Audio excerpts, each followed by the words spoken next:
Юрата зашишмайялма.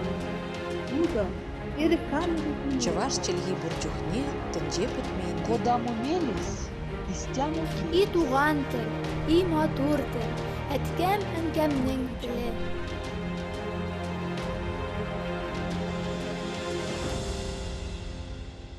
Исәнмесез, сіз Татарстан 24 телеканалында туған тіл тапшыруын қарайсыз. Сізнің білән Гүлүсә Сыңғатуллина. Бүгінгі тапшыру білім көне, оқытушыларның һәм мәктәпләрнең балалар тормышындағы әһәмияте, һәм төрле илләрдә мәктәпләр белән бәйле қызыклы фактлар хакында. Хайырлы юл сезгә, укучылар. Алга дәшә белем юллары. Җаваплы да, бәхетле дә вакыт кабатланмас мәктәп еллары. Табигатьтә көз, сентябрьгә дә аяк бастык. Димәк, мәктәпләрдә укулар башланды дигән сүз. Күңелләрдә ниндидер рәхәт бәйрәм хисе. Өлкәннәр дә, балалар да тирән дулкынлану кичерә.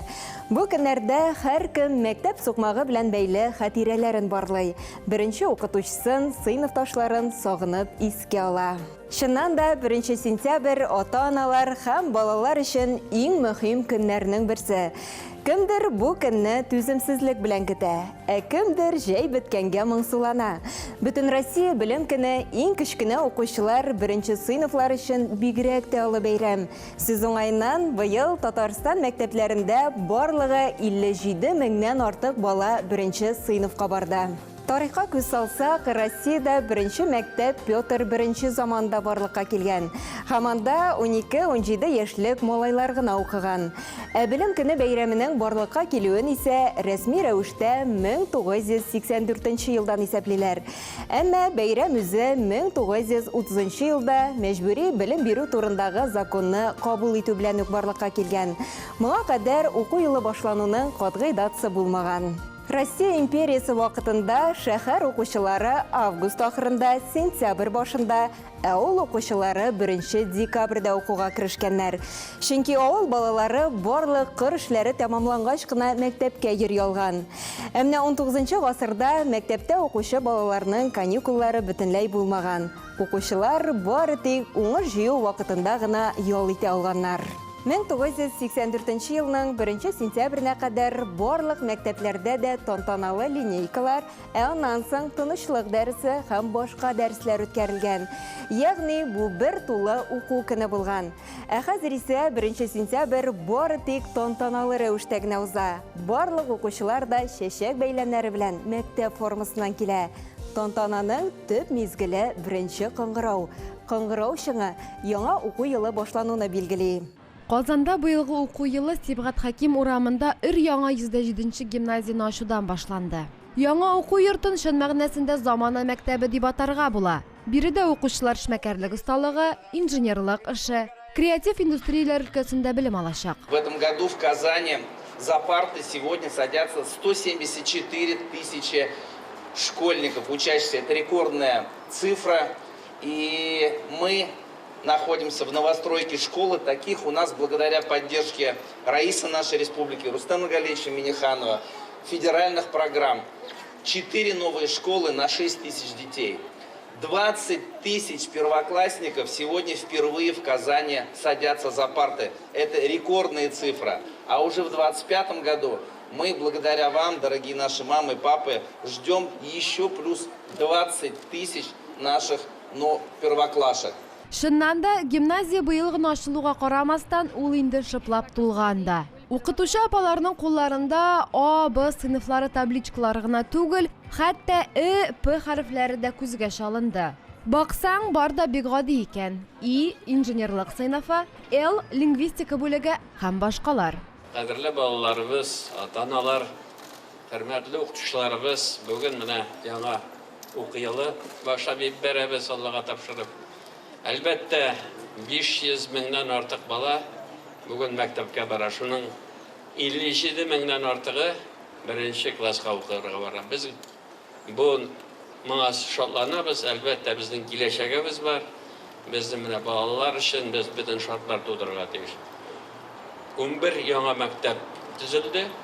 Һәм күп кенә мәктәпләрдә капиталь ремонт, бүтән эшләр үткәрдек.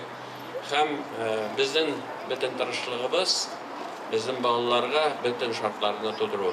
Замана мәктәбендә ачылыш тантанасы да заманча узды билгеле. Махсус чакырылган диджей, алып баручылар, төрле чыгышлар барысы да искиткеч. Мәктәптең мөмкинлекләре санап бетергесез. Бассейн, гимнастика залы, лаборатория, уен бүлмәләре, футбол, волейбол мәйданчыклары. Тырышып уку, югары нәтиҗәләргә ирешү өчен бар да бар.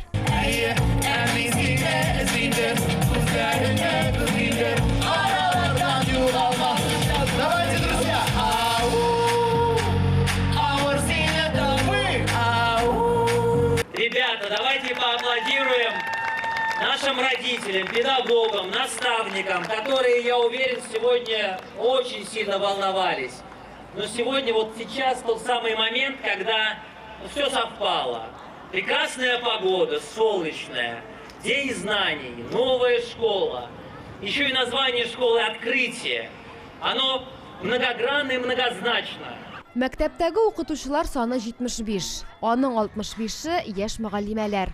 Күбесенең хезмәт тәҗрибәсе 3 елдан артмый. Алар биредәге фәннәр кандидатлары вуз укытучыларыннан тәҗрибә туплар дип көтелә. Бирсен Ходай.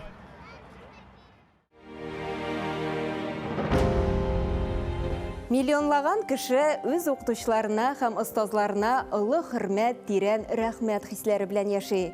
Безнең республикабыз мәктәпләрендә балаларны үз фәннәре белән мавыктыручы, әйдә баручы, ныклы белем бирүче укытучылар бик күп. Алар белән горурланмыйча, аларны зурламыйча мөмкин түгел. Россия президенты Владимир Путин 2023 елны Россиядә укытучы һәм остаз елы дип игълан иткән иде. Дәүләт җитәкчесе имзалаган әлеге елга кагылышлы йөкләмәләр укытучы һөнәренең абруен күтәрүгә, аларга социаль ярдәм күрсәтүгә, һөнәри үсешкә карашны үзгәртүгә юнәлтелгән. Әлбәттә, укытучы һәм остаз елының бурычы бу һөнәргә игътибар юнәлтү, укытучыларыбызга тиешле хөрмәт күрсәтү генә түгел, ә яшьләрнең педагогикага кызыксынуын арттыру, югары уку йортын тәмамлаганнан соң иҗади, сәләтле, актив яшьләрне мәктәпкә эшкә җәлеп итүдә. Илебездә ел әйләнәсендә педагогик хезмәткәрләрнең укытучыларның хезмәтен хөрмәтләү буенча зур эшләр алып барыла. Бу юнәлештә аерым план да бар. План буенча төрле чаралар, конкурслар үткәрелеп килә. Мәктәпләрдә педагогик хезмәт ветераннары белән очрашулар, укучылар белән педагогик уку йортларына сәяхәтләр, викториналар, төрле кызыклы һәм файдалы кичәләр оештырыла. Укытучы һөнәре иң мәртәбәле, иң олы хөрмәткә лаек һөнәр. Алар киләчәгебезнең нигезен сала. Һәр кемнең тормышына йогынты ясаган укытучысы һәм остазы бар. Без һәр вакыт аларны җылылык белән искә алабыз. Без укытучы һөнәре яңа сыйфат дәрәҗәсенә чыксын өчен бөтенесен дә эшләячәкбез, диде Татарстан Республикасы рәисе Рөстәм Нургали улы Миңнеханов. Чыннан да, кем генә укытучы исемен зур хөрмәт белән телгә алмый икән. Һәр кайсыбызның иң матур хатирәләре, шатлык борчулары, беренче дулкынланулары нәкъ менә мәктәп һәм укытучы белән бәйле. Һәр һөнәргә юл башы укытучының фидакар хезмәте нәтиҗәсендә салына. Ул дөньядагы барлык матур сыйфатларны үзенә туплаган. Киң күңеллелек, тырышлык, балаларга чиксез мәхәббәт һәм намус. Мәктәп һәм мөгаллимнәр безнең ярдәмебезне тоярга тиеш. Без укытучыларыбызның имиджын һәм статусын үстерү, заманча белем бирү мәсьәләләрен бергәләп хәл итү өчен бөтен көчебезне куярга ниятлибез, диде Татарстан Республикасының фән һәм мәгариф министры Илсур Хадиуллин. Сәләт яшьләр үзәгенең традицияләрен дәвам итүче, саклаучы һәм үстерүче Сәләт Асылташ мәктәбе уңышлы гына инде 4нче елын эшләп килә. Мәктәп концепциясенең төп нигезе шәхес тәрбияләү, укучыны һәр яклап үстерү, күп телле белем алу өчен шартлар тудыру. Асылташ мәктәбендә инде татар теленә бик күп өстенлек бирелә. Безнең татар теле сәгатьләре күп, балаларда форматлары да төрле. Мәсәлән, татар уеннары форматы, дәресе ул барлык балаларга да керә. Оннан тыш без мөхит тудырабыз. Шуңа күрә укытучылары дәрестән тышта балалар белән күбрәк татар телендә сөйләшергә тырышалар. Һәм шулай балалар алар килгәндә, мәктәпкә килгәндә, алар татар телен төрле дәрәҗәдә беләләр. Ләкин шулай мөхиттә сөйләшеп, аралашып, әкренләп өйрәнәләр. Бүген биредә 80-дән артык бала белем ала. Беренче сыйныфына быел 26 бала кабул ителгән. Асылташны телебезне сөюче, сакларга омтылучы милләтпәрвәр әтиәниләр сайлый. Асылташ сәләт класслары, сыйныфлары, алар полилингваль сыйныфлары дип атала әйе. Һәм татар теленнән тыш, безнең менә башлангыч сыйныфларда бик көчле итеп инглиз теле керә. Аны инде беренче сыйныфтан ук өйрәнә башлыйлар. Шулай ук күп сәгатьләр керә, төрле форматлар, уен форматы, театр куялар. Һәм әлбәттә менә мәктәптә генә түгел, безнең базаларга чыгып, әтиәниләр белән бергә анда эш телдә без төрле остаханәләр үткәрәбез, активлык безнең үтә. Балалар белән укытучылардан тыш айдаманнар, ягъни тьюторларда эшли. Дәрестән соңгы уеннар, файдалы күнекмәләр, дәресләргә әзерлек тә нәкъ менә алар катнашында бара. Безнең мәктәбебездә Аллага шөкер татар дәресләре ул бик хисап. Безнең атнага 4 дәрес каралган. Һәм әлеге дәресләр саны алар балаларга татар мәдәниятенең, татар теленең, әдәбиятның никадәр бай икәненә төшендерергә мөмкинлекләр бирәләр дип әйтергә кирәк. Һәм үзенең дәресләрдә мин күбрәк интерактив алымнар кулланам. Ягъни безнең дәресләребез ул шундый бик хәрәкәттә дип әйтик, шундый сөйләм теленең бойтуға күбрәк юнәлтелгән дип әйтәсем килә. Татар теле ул безнең сәләт дөньясының иң төп теле дип әйтергә кирәк, чөнки безнең шундый низамәт тә бар. Татар теле ул һава, урыс теле су, ә инде инглиз теле исә ул ипи. Ягъни без һавасыз яшәмәгән кебек, татар телесез дә яши алмый. Шуңа күрә безнең балалар күбесе инде татар телен күпмедер кадәр белеп килә. Балага тулы яктан да ул, ягъни мәктәптән дә ул өйдә дә тулы мөхит тудырылга тиеш. Һәм дә әлбәттә монда дуслар белән дә аралашу, ул шушы телдә барса, ягъни шушы бәянеш булса, бала һичшиксез ул татар телен үзен татар теленә өйрәнәчәк дип уйлыйм. Ризалә белән килешми мөмкин түгел. Яшьләребезнең мөгаллимлек юлын, татар теле һәм әдәбияты дисциплинасын сайлавы аеруча да куандыра. Асылташларга да, яшь укытучыларга да яңа уку елында бар уңышлар юлдаш булсын.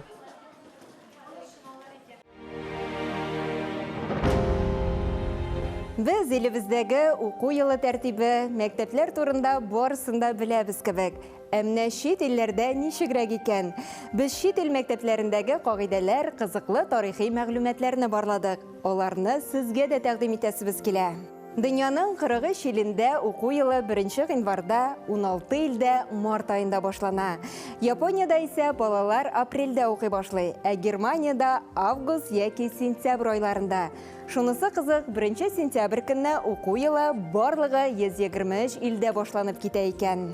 Германиядә зур ак песи формасындагы мәктәп эшли. Укучылар бинага песинең авызы аша керә, ә песинең койрыгында алар өчен тау ясалган.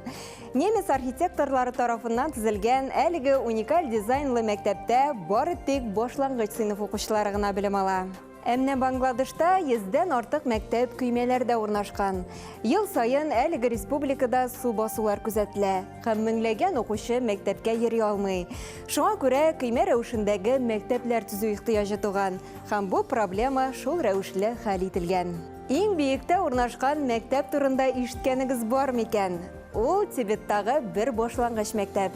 Әлеге уку йорты диңгездән 5373 метр биеклектә тора һәм дөньядагы иң биек урында урнашкан мәктәп булып санала. Ә яше буенча иң өлкән мәктәп Англиянең Кентербери шәһәрендә. Бу Королева мәктәбе 597 елда салынган. Ул заманча җиһазлаштырылган һәм бүгенге көндә дә эшли. Анда заман тәләпләренә туры килердәй белем бирелә. Чит илләргә сәяхәтебезне шушы урында туктатып, Казаныбыздагы мәктәпләр турында сөйләүне дәвам итегәле. Мәктәпләрдә алган милли тәрбия югары уку йортларында да дәвам итә. КФУның филология һәм мәдәният ара багланышлар институты моңа дәлил. Юнәлешләре дә байтак, мөмкинлекләре дә җитәрлек. Һичшиксез белем бирү системасында милли белем һәм милли тәрбия бирү ул бик зур роль уйный.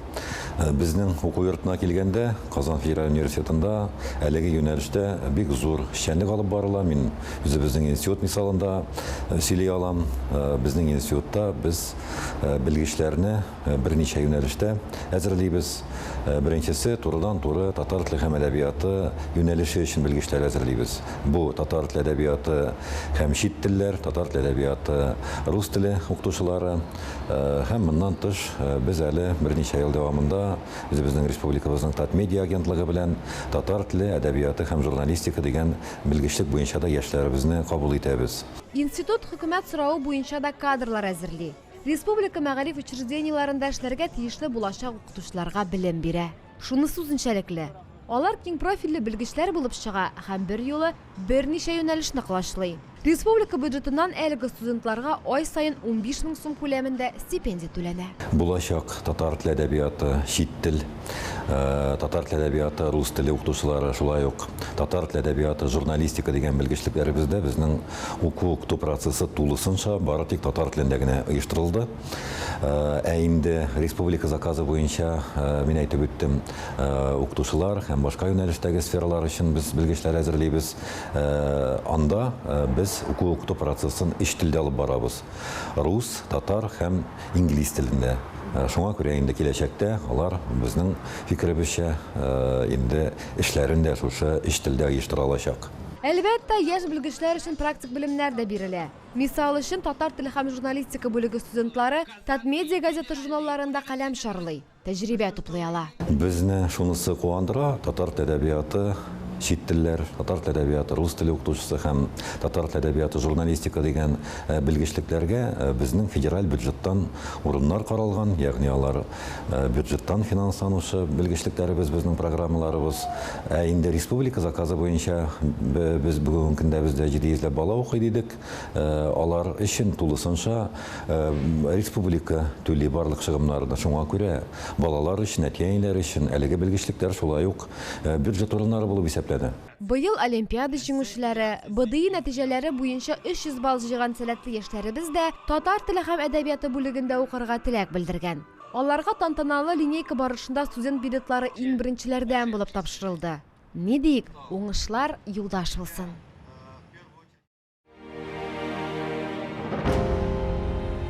Шушының белән тапшыруыбыз ахырына якынлашты. Без бүген белем көне, укытучыларның һәм мәктәпләрнең балалар тормышындагы әһәмияте һәм төрле илләрдә мәктәпләр белән бәйле кызыклы фактлар хакында сөйләштек. Сез Татарстан 24 телеканалында туган тел тапшыруын карадыгыз. Сезнең белән Гөлүсә Сыңгатуллина булды. Сау булыгыз, киләсе очрашуларга кадәр.